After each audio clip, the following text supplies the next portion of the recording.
As the saying goes, the early bird gets the worm. So this group of volunteers in an annual bird count starts their journey pre-dawn, gathering in a Seattle park so they do not miss any of those early birds. We're trying to count every single bird in our area. This is one of more than 3,000 groups in the annual Christmas bird count, getting out early, rain, snow or shine, to scout both cities and rural areas across the United States. The count started 124 years ago as an effort to counter the holiday time tradition of hunters killing as many birds as they could find. Now, more than 70,000 volunteers are after birds armed with binoculars and a long list of local species that they hope to see within each group's 24-kilometer circle. Steller's jay, one Steller's jay. The annual bird count is a fun but challenging task. The census subjects do not exactly cooperate, constantly moving around. There are plenty of bird habitats here in Seattle, from parks and wetlands to gardens and even cemeteries. By mid-morning, this group has already spotted about 30 species.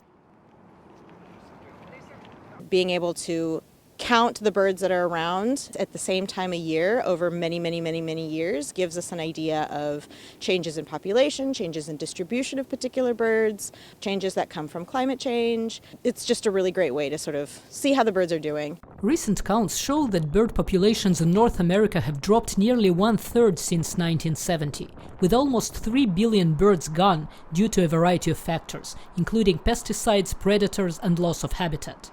Species that can take advantage of bird feeders tend to do better.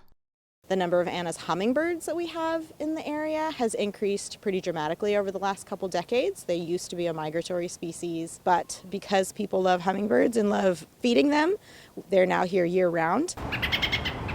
Some veteran birders can recognize dozens of species just by their sound. Others, like bioengineering PhD student and novice birdwatcher Ian Jan, are still learning the tricks. What I've been trying to do today is kind of take a quick snapshot and then quickly in my head segment out the birds in that mental image. I think it's easier said than done, though.